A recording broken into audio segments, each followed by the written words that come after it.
Kestrel Health's phished contractor credential, the one that sat inside the network for 6 weeks before anyone noticed, belonged to someone who needed elevated access to the scheduling system roughly 4 times a year for scheduled maintenance windows.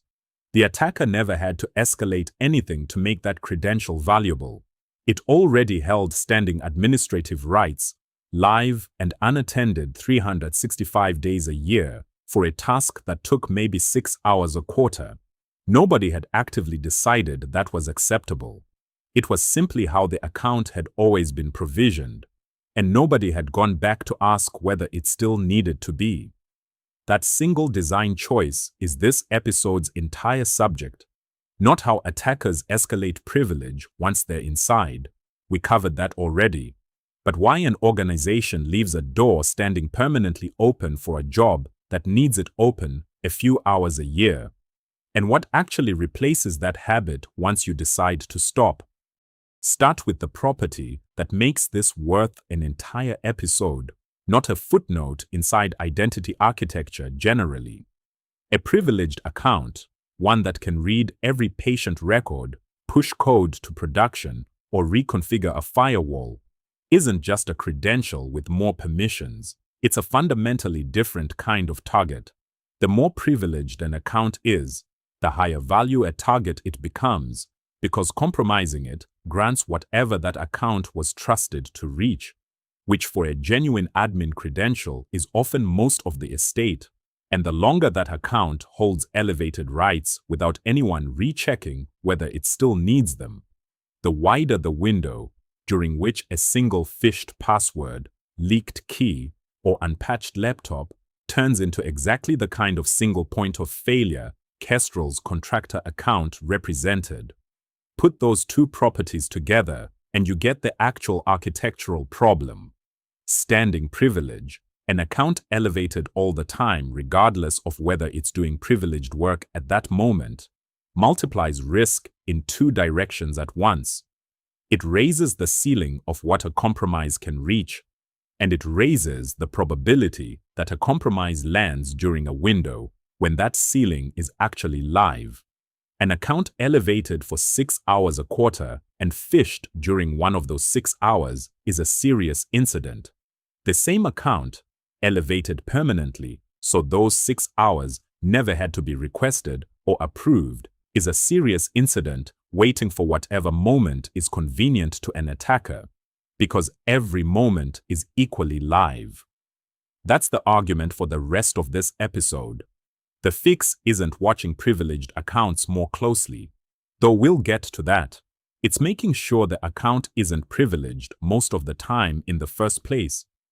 The pattern that replaces standing privilege is just-in-time elevation, JIT for short, worth walking through as a life cycle because the mechanics are what make it work. It starts with a request. A user who normally holds no standing elevated rights asks the system for a specific privilege tied to a specific task for a specific system, usually for a short duration named up front. Elevate my access to the scheduling database's admin role for 45 minutes to run this quarter's maintenance script. That request hits an approval step. A human, a manager, or security lead clicking approve, or, for lower risk, well-understood requests, an automated policy check against rules set in advance. This user, this system, this task type, during business hours, automatically approved, logged either way. Once approved, the system grants access that's both time-boxed and scoped. Time-boxed means it carries an expiry from the moment it's issued, not a duration someone has to remember to revoke. Scoped means it grants exactly the permission the task required, not the account's full administrative range, because that was easier to configure once. The user does the maintenance work genuinely privileged for those 45 minutes. Then the part that closes the loop, the access expires automatically. Nobody has to remember to revoke it, file a ticket, or notice 6 months later it's still active. The system that granted it is the same system responsible for taking it back on a clock set at the moment of approval. So the account spends the overwhelming majority of its existence holding no elevated rights at all, precisely the opposite of what Kestrel's contractor credential looked like the day it got phished. Just-in-time elevation is a preventive control. It stops the account from being a standing target in the first place. Preventive controls, however well designed, occasionally get bypassed or socially engineered around, which is why a mature PAM architecture layers a second, different control directly on top, session recording and monitoring for every privileged session, without exception. The two control types answer different questions. Just-in-time elevation answers, should this access exist at all right now? Session recording answers a different question. Given that privileged access is happening right now, what is actually being done with it? Concretely, this means capturing keystrokes, commands, and screen activity for the duration of any privileged session, tied to the elevation request that authorized it, often streaming commands close to real time to a monitoring system that can flag anomalous behavior. A maintenance script that normally touches 3 tables, suddenly touching 30, while the session is still live, not only in a log reviewed after the fact. This turns, we approved this elevation, into we know exactly what happened during it. An approval workflow tells you the access was authorized. It tells you nothing about whether the authorized person did only the authorized thing once they had it. A privileged account is exactly the account where that gap is least acceptable, because the whole reason it's privileged is that the damage available to it, if misused, is larger than almost anything else in the system. None of this holds up unless the architecture also answers an uncomfortable question honestly. What happens when the approval workflow itself is down? If the identity provider is unreachable, the approval system is offline, or an incident is severe enough that waiting for a manager to click approve could cost real time during an active breach, someone still needs a way in. Pretending that need doesn't exist doesn't make it go away. It just means whoever eventually needs emergency access finds their own way around the system, undocumented, unaudited, usually in exactly the panic-driven moment when the worst decisions get made. That's what a break glass path is for. A deliberate exception process for genuine emergencies, built in advance rather than improvised during one. The failure mode to architect against is well known. A break glass account that quietly becomes a permanent, low-friction backdoor because it's easier to use than the real process, and nobody shuts it down. The fix isn't a policy document telling people not to misuse it. It's making the mechanism itself self-defeating as a bypass through 4 concrete properties.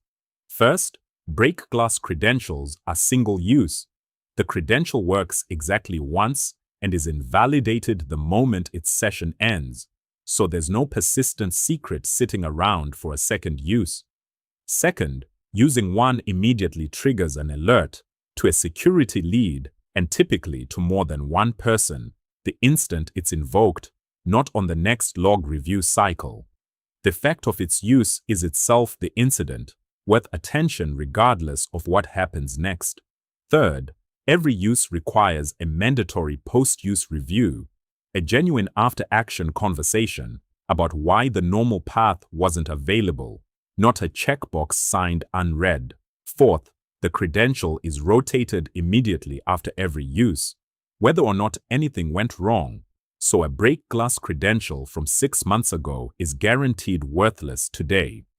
Put those 4 properties together, and a break glass path can exist for the emergencies that genuinely need it, without ever becoming the quiet, comfortable shortcut a standing admin account already was at Kestrel. Step back from break glass specifically, and the same principle governs every privileged credential in the system.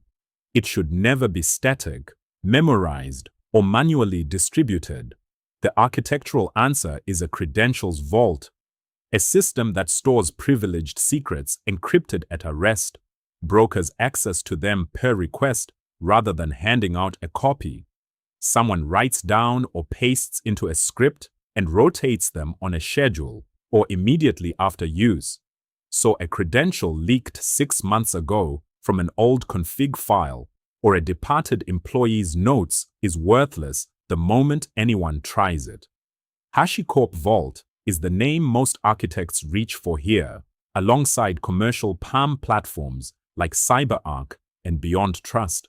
Vault is a real, widely deployed open source and commercial secrets management tool built around exactly this brokering model, worth naming now, well before its own dedicated episode. Later this season covers its dynamic secrets mechanics in proper depth. What matters here is the principle it embodies. A privileged credential a human has to remember, type, or store somewhere durable is a credential that will eventually leak, get reused, or outlive the job it was created for. Vaulting removes the human from that equation almost entirely. The vault holds the secret, brokers temporary access under policy, and rotates it on a schedule no person has to remember to run. Worth drawing one boundary carefully here, because the terminology in this space gets blurred constantly. And this season already covered the piece easiest to confuse it with.